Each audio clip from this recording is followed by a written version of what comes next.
Bom dia, o meu nome é Camilo Lourenço e você está com a Cor do Dinheiro da edição do dia 5 de setembro do ano da graça de 2019. Bom, agenda para hoje, como sempre, muitíssimo extensa, mas antes de começar o programa quero recordar que hoje é dia de Think Tank. Jorge Marrão, Joaquim Aguiar e Mohamed analisamos a atualidade política e económica num programa semanal que hoje deverá ir para o ar provavelmente pelas 19 horas. Agenda. Vamos analisar um pouco da semana, particularmente as entrevistas que nós vimos dos vários protagonistas políticos no run-up das eleições legislativas. Devo dizer que a exceção vai ser Jerónimo de Sousa, porque, como sabe, Jerónimo de Sousa não aceitou alguns daqueles convites para participar, nomeadamente no o que está bem e o que é que está mal que a TVI está a organizar. Portanto, fiquem contra o mercado lá para a volta das 19 horas. O que é que temos para hoje? Olha, primeiro, como é habitual, o período onde se ordem do dia.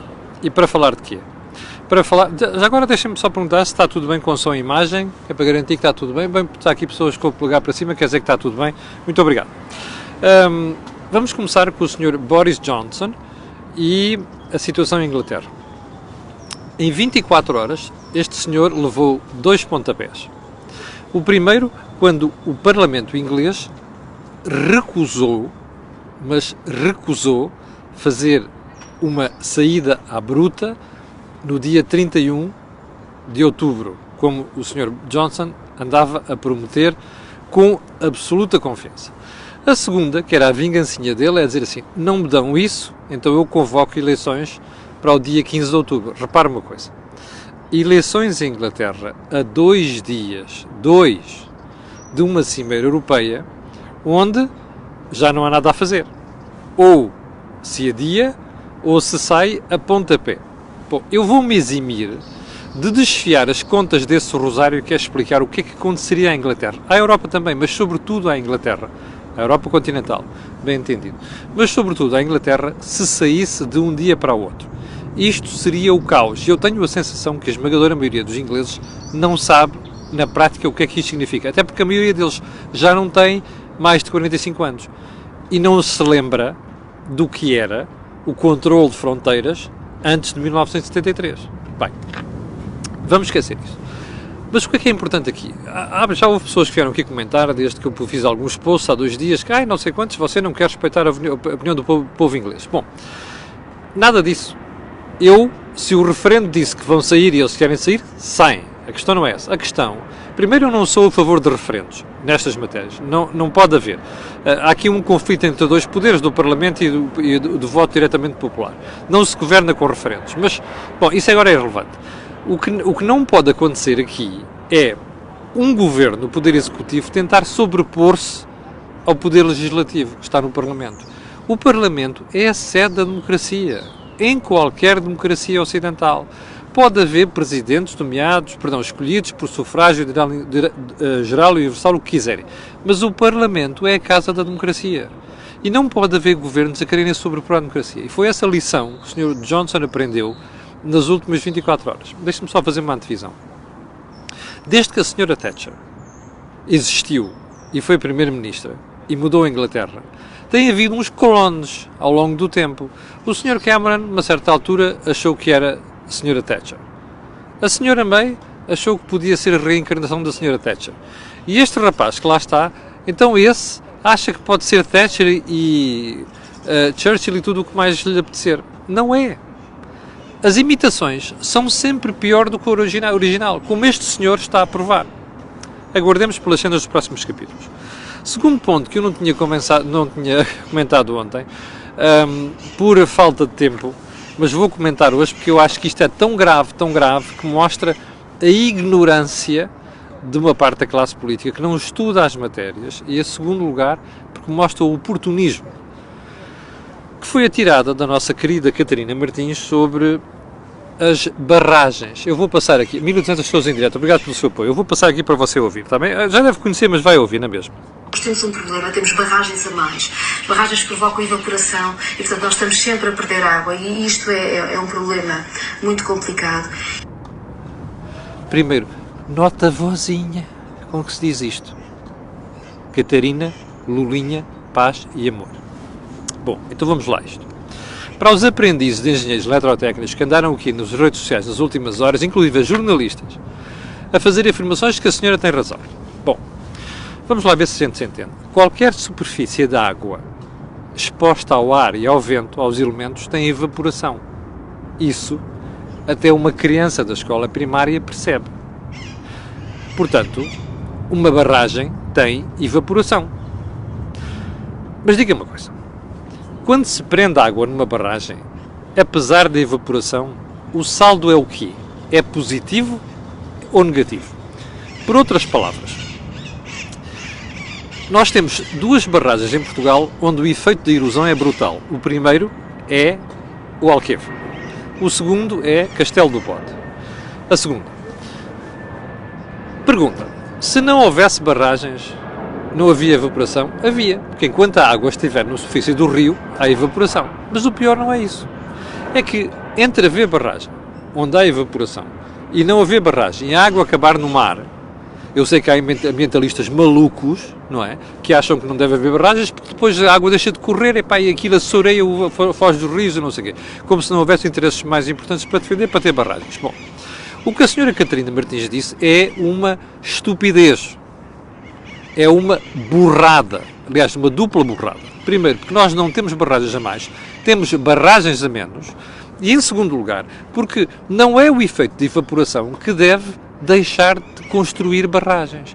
O problema da falta de água em Portugal não tem nada a ver com barragens. É o contrário. As barragens até existem para nós termos uma estabilidade na retenção de águas e utilização em anos difíceis, como está a acontecer nos últimos 2 anos. Se nós não tivéssemos barragens, estes últimos 2 anos tinham sido uma desgraça nacional. Bom, eu suspeito que a senhora doutora Catarina não sabe disto, não estudou. Mas mais grave do que isto, é que o Sr. Primeiro-Ministro tem razão. Oh, fofito, se eu estou a dar razão ao Primeiro-Ministro, não querem bater palmas? Batam palminhas, vá, não é só bater. Bom, o Sr. Primeiro-Ministro disse numa das entrevistas que deu para aí nos últimos dias que o Bloco de Esquerda é um partido menos confiável do que o PCP. Está a perceber porquê? É que eles são mesmo um partido de massa média. Ou seja, dizem tudo, vomitam tudo o que é preciso para aparecer com ideias trambólicas, com soundbites, porque sabem que hoje em dia a opinião pública vai correr atrás de soundbites. Isto é um soundbite, mas é um soundbite de uma ignorância atroz. Só um estúpido, não é? Mesmo quem não seja engenheiro, é que é capaz de cair nestas tretas. Epá, e já não venham para aí com tretas de não sei quantos, que há estudos que falam de evaporação. Epá, caramba, estudem um bocadinho, falem com engenheiro eletrotécnico, já agora, pá. Bom, e depois, como sabem, há sempre malucos para dizer tudo e mais alguma coisa, não é? Bom, então vamos lá para o terceiro ponto do período de ordem do dia, deixe-me só ir aqui à agenda. Bom, eu ontem não consegui ouvir toda a entrevista daquele senhor André Silva, líder do PAN, como é que é? Pessoas, Animais, Natureza. Nunca percebi muito bem este nome, mas está bem, é relevante, pá. Cada maluco com a sua pancada, a cabeça com a sua mania. Cada maluco com a sua mania, cada cabeça com a sua pancada, assim é que é.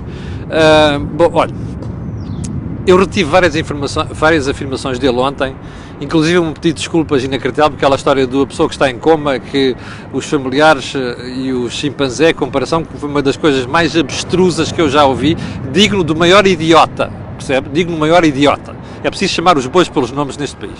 Bom, mas eu vou deixar isso de lado. Ontem estava a ouvi-lo e eu ouvi-o às tantas dizer assim, não, nós preferimos o PS, porque o PS tem um partido ultra. Partido ultra, o PSD... Oh, homem, eu acho que você está baralhado. O PSD é mais um dos partidos socialistas em Portugal. Ou seja, se este avis rara for ver bem, o PSD pertence ao grupo do socialismo. É uma das minhas críticas. Portanto, é ultra de quê? Do socialismo? Bem, é que não conheço mais expressão nenhuma terminada em ismo que qualifica o PSD, nomeadamente este fulano que lá está, não é? Como sabe, tem sido objeto da minha crítica sistemática aqui. Portanto, eu não sei muito bem porque manuais é que o André Silva aprende ou estuda. Pá, se calhar não estuda. Faz ideia? Bom, vamos lá então para a agenda. A agenda hoje devia ocupar-se essencialmente do nosso... 1.600 pessoas em direto. Obrigado pelo seu apoio. Nós hoje devíamos ocupar essencialmente a entrevista do Primeiro-Ministro. Houve uma parte que ele teve muito bem, que foi a parte política, uma parte económica onde esteve mal, em alguns casos desastroso. E já agora uma coisa, tenho criticado aqui um bocado a comunicação social nas últimas semanas, a minha classe, mas tenho que dar os parabéns ao Bernardo Ferrão, o jornalista da SIC, que ontem, em alguns momentos, entalou mesmo o Primeiro-Ministro. E mais, eu suspeito que se ele não tivesse tempo, se ele tivesse um bocado mais tempo, até teria entalado ainda mais António Costa. Houve momentos em que António Costa ficou um bocado à rasca, perdoem-me a expressão, para responder àquelas questões. Bom, então, vamos lá à entrevista. Mas porquê é que eu não quero perder todo o tempo com o Primeiro-Ministro? Que eu acho que o assunto de hoje devia ser a entrevista de Mário Centeno, pela negativa. Então vamos lá a ela. Primeiro ponto. Centeno diz que há dinheiro para aumentar salários no Estado. Novidade? Nenhuma. António Costa já tinha dito uma das 1001 entrevistas nas últimas semanas. E Mário Centeno também já deu 1001 entrevistas nas últimas semanas. Primeiro ponto. Isto é novidade? Já vimos que não. Então quais são os aumentos do Dr. Mário Centeno? Quando o jornalista pressiona para dizer qual é o indicador em função do qual é que se vai estabelecer o aumento, ele diz, a inflação é um bom indicador. E o jornalista diz-lhe assim, olha, mas a inflação está tão baixinha. Para você não se distrair, eu vou recordar que nos últimos 2 meses a inflação foi negativa.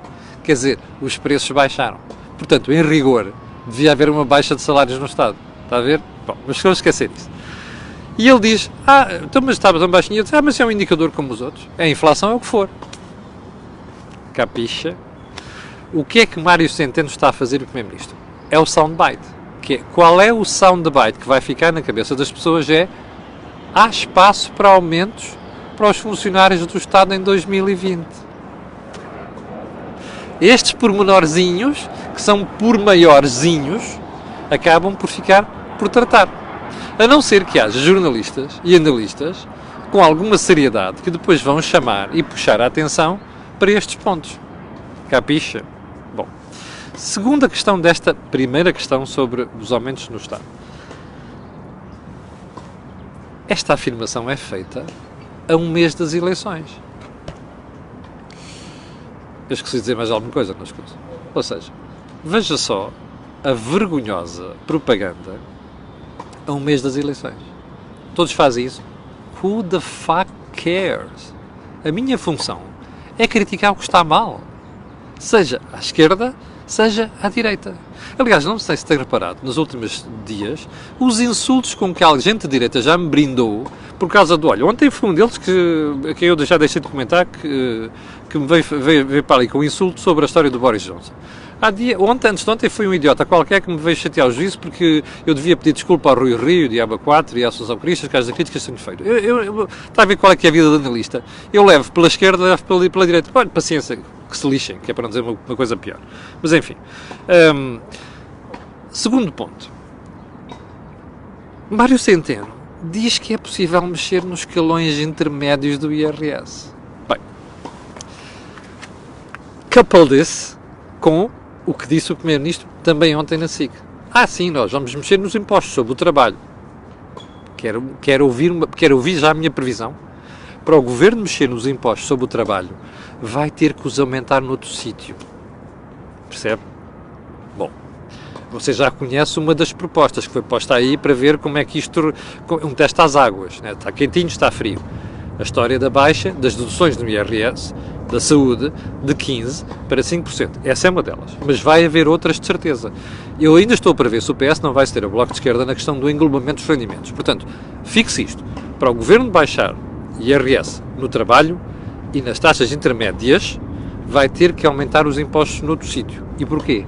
Porque, como você viu pela boca do próprio Mário Centeno, está-se a aumentar a despesa. E o Governo compromete-se a aumentar a despesa corrente. Mas já agora, para você... vou esquecer também o facto de isto estar a ser feito a um mês das eleições. Faites la liaison. Bom, mas para você não ter dúvidas, eu vou-lhe aconselhar vivamente, a entrevista está na parte paga do Jornal de Negócios, mas eu vou aconselhar vivamente a lê-la. E porquê? Quer ver? Deixe-me só ir aqui. É que a certa altura da entrevista, que é o outro ponto gritante disto tudo, o jornalista diz assim, então mas espera aí, o senhor baixou das 40 horas para 35 o horário de trabalho na função pública. E ele pergunta assim, então mas como é que você acha que, sendo trabalhador do setor privado, com esta, ao ver quem trabalha no Estado trabalhar 35 horas e ele trabalhar 40, ou até mais, como você sabe, chega-se a trabalhar mais. Bom, e repare na resposta do camarada Centeno. A administração pública trabalhou durante décadas com 35 horas. E o setor privado trabalhou com 40 e mais. Mas veja a seguir. Era algo que estava estabelecido. Portanto, temos de fazer essa pergunta lá atrás no tempo e não hoje. Acho que o aumento para as 40 horas, quando foi implementado, foi um desastre. A sério. Repare neste pormenor. Você está a dizer assim, você está a ouvir o seu Ministro das Finanças. Repare. O seu Ministro das Finanças dizer isto. Olha, eles sempre trabalharam 35. Estou-me a marimbar para os outros que trabalharam 40 ou mais. Portanto, temos de discutir isto lá para trás. O seu Ministro das Finanças. É preciso dizer um palavrão agora. Mas não posso, meus pais mandaram-me ser educados. Quer dizer assim, eu quero lá saber o que é que aconteceu no passado ali. Eu quero saber o que aconteceu no passado com todos. Pá, no resto da economia trabalhou-se 40 horas e mais. E continua a trabalhar. A pergunta do Sr. Ministro era, você não acha que alguém aqui se sente injustiçado? Então isto é que é o socialismo? Isto é que é a equidade? E já agora você recorda-se quando o Tribunal Constitucional chorava baba e ranho com acordos fantásticos sobre a equidade, tratar de uma maneira diferente o setor público e o setor privado. Foi justificação para o Tribunal Constitucional não deixar fazer cortes quando foi o governo da Troika. E agora está calado perante isto. Bom, isto é socialismo. Há dois conselhos que eu tenho. Olha, para os alentejanos, aqueles beneficiados pelo Alqueva, que não se esqueçam do que disse a Catarina Martins quando for a hora de votar. A segunda é, a malta atenta, que não se esqueça quando for na hora de votar, porque estes tipos dizem estas coisas com a maior impunidade, percebe? Este senhor está aqui a justificar a discriminação entre setor privado e setor público. E a única razão por estar a fazer isto é porque esta gentinha do setor público pesa 10% na malta que vota. Percebe? E eu não posso aceitar isso. Desculpa lá. Como cidadão, não posso aceitar isso. Bom, mas a entrevista tem outras coisas muito feias, mas mesmo muito feias. Sobre essas vou falar amanhã, senão ficava sem tempo hoje, até já vamos com 17 minutos e eu ainda nem sequer percorri 3 pontos. Bom, o Primeiro-Ministro, ontem, além da entrevista, só a entrevista já lá vamos, mas eu vou deixar isto para amanhã, disse que não tinha intenções de nacionalizar a Galp e a EDP. Epá, Dr. António Costa, eu estava aqui cheio de medo, borrado de medo mesmo, desculpe uma expressão, ok? Estava mesmo borrado de medo. Mas olha, para si, que está atento, eu vou deixar isto para amanhã. Porquê? Porque eu tenho aqui a entrevista de António Costa, quero mesmo percorrê-la. E então é assim, como eu lhe disse há bocadinho, ele esteve muito bem nas questões políticas. Olha, eu não quero Bloco Central. Isto faz mal à democracia? Eu também acho que sim. Eu acho que um Bloco Central tem que existir no acordo de regime. E este é que é o erro de António Costa, é fazer os acordos com a gente à esquerda. O Bloco Central serve para acordos de regime, não é para acordos de governo. Ele tem toda a razão aqui. Mas, até se safou bem a dizer, não, eu não quis criticar o José Sócrates quando critiquei a maioria absoluta, de maiorias absolutas, não sei o quê. Esteve bem quando disse que, do ponto de vista de maioria absoluta, não estava a querer impor às pessoas. Isto esteve muito bem, ele é muito bom, António Costa é muito bom nesta parte. Onde é que o António Costa esteve mal e depois esteve pessimamente? Olha, em duas matérias. Primeiro, na parte económica esteve mal, mas houve coisas na parte económica que esteve muito mal. Na parte económica esteve mal aonde? Olha, ficou muito desconfortável quando Bernardo Fernão lhe perguntou, então, mas Mário Centeno, então não acha, não gostava que ele continuasse? Mas ele ainda é ministro e tal. Não, mas vai continuar? Bom, mas se ele quiser continuar, ficou assim um bocado desconfortável, gaguejou um bocadinho e tal. Se ele quiser continuar a ser ministro das Finanças do Euro, presidente das Finanças do Eurogrupo, repare como o recadinho aqui no meio de Mário Centeno. Eu tenho que continuar a ser ministro. Como se recorda e como sabe, eu prometi-lhe aqui há um mês falar de problemas entre Mário Centeno e António Costa, lembra-se? Depois deixei passar a oportunidade, olha, está aqui. Começa a revelar-se que existe um desconforto entre os dois. E existe mesmo. E eu ainda hei de falar disso. Mas repare nesta questão. Primeiro, fica desconfortável aqui. Segundo lugar, meteu os pés pelas mãos completamente. Noutras matérias de economia, deixa-me lá ver aqui isto outra vez. Olha, nos impostos. Numa certa altura, aliás, aqui esteve mesmo muito mal. Numa certa altura diz assim, o Bernardo Fernão pergunta, mas baixou os impostos? Então, mas o senhor aumentou os impostos indiretos. E ele, poucos. Who the fuck cares? Repare uma coisa, se você mexer, houver 5 impostos, você mexer em 2, Mas um dele representar 80% da receita, isto interessa ao quê? Não interessa para nada. Mostra que aquilo foi contra os interesses do cidadão. Não é? António Costa, no seu melhor, a fugir com o rabo à sério. Segundo lugar. Mas é preciso explicar isto. Déficit. Cativações. Primeiro as cativações. Tive mal. Ai, não sei quantas cativações. Não, mas cativações não serviram para cortar despesa. Serviram para evitar que ela cresça. Oh, doutor António Costa, se o objetivo é esse, diga isso ao Parlamento e ponha lá na lei do orçamento. O que o senhor não pode fazer é pôr o sistema executivo a tomar decisões que fogem ao controle do Parlamento. Isso não é democracia. E o Dr. António Costa, que está sempre preocupado com a democracia, que tem a democracia na ponta da língua por tudo e mais alguma coisa, devia estar atento a isto. Bom, mas vamos a outra questão, que foi falar do déficit. Porque às tantas, o jornalista foi dos momentos mais interessantes da entrevista. Vá lá à boxe ver. Ele diz assim, então mas a Espanha está a crescer mais do que nós. Ah, e tal, depois vem a desculpa do Sr. Primeiro-Ministro. Então, mas espera aí, mas não está a crescer mais do que nós porque eles fizeram reformas? Ah, nós também fizemos reformas. As reformas que tiveram para ser feitas tiveram que ser feitas. António Costa, o seu melhor, não fez reforma nenhuma em 4 anos. Bom, mas depois sai-se com essa. Não, sabe porquê? A Espanha está a crescer mais do que nós por causa de um déficit. Ah? E depois diz esta botada. Ah, não, se nós tivéssemos déficit também estávamos a crescer mais. O doutor António Costa, pois é! No primeiro ano também crescemos mais. Depois damos com os burrinhos da água como Sócrates. Percebe, doutor António Costa? 1.800 pessoas em direto. Obrigado pelo seu apoio. Está a perceber as incongruências do Primeiro-Ministro? Ah, e depois foge-lhe a boca para a verdade. Porque diz assim, olha, mas sabe porquê que a Espanha pode ter mais déficit? Porque elas têm uma dívida inferior à nossa. Oh, doutor António Costa, como eu fico feliz em vê-lo convertido aos neoliberais, não é? Não há aqui neoliberalismo nenhum, estou a usar com os idiotas que desse lado chamam neoliberalismo isto. Não há neoliberalismo nenhum, mas eu fico muito confortável de ver o Primeiro-Ministro socialista, que até admitia restaurar dívida, dizer estas coisas. Nós temos ali um limite chamado dívida, está a ver? A minha mãe dizia assim, mas não diga a ninguém, pela boca morre o peixe. Está a ver? Foi aquilo que eu desconstatei na entrevista do Sr. Primeiro-Ministro ontem. Olha, e como eu já andei aqui a roubar tempo a mais, já vamos com 22 minutos, eu nem sequer vou comentar mais daquele tipo do pano, que eu acho que o tipo é um desastre de primeiro. Mas enfim, vá lá ver a parte das centrais que ele quer fechar, do pego, do altar e de síntese. Vá lá ver, aquilo é de rir. O indivíduo fazer aquelas informações sem justificar, sem prova, é de rir, nem merece comentário. Bom, já cheguei ao final da conversa de hoje, vou deixar alguns dos temas que aqui estão para amanhã, uma parte sobre a entrevista a Mário Centeno e também o facto de o Primeiro-Ministro ter dito que não quer nacionalizar a Galp nem a EDP. Vou deixar para amanhã, está bem? E amanhã tem outras coisas também que comentar, mesmo boazinhas do Governo e da política do Governo. Bom, e com 1.800 pessoas em direto, eu despeço-me. Não sei antes recordar que vamos ter as belíssimas análises do Jorge Marrão e do Joaquim Aguiar pelas 19 horas no Think Tank e lembrar-lhe que amanhã às 18 da manhã eu estarei aqui para lhes azucrinar o juízo. Para o final fica o pedido de sempre, coloque o gosto e faça partilha nas redes sociais porque aquilo que você ouve aqui não ouve em mais sítio nenhum. Obrigado, com licença e até logo.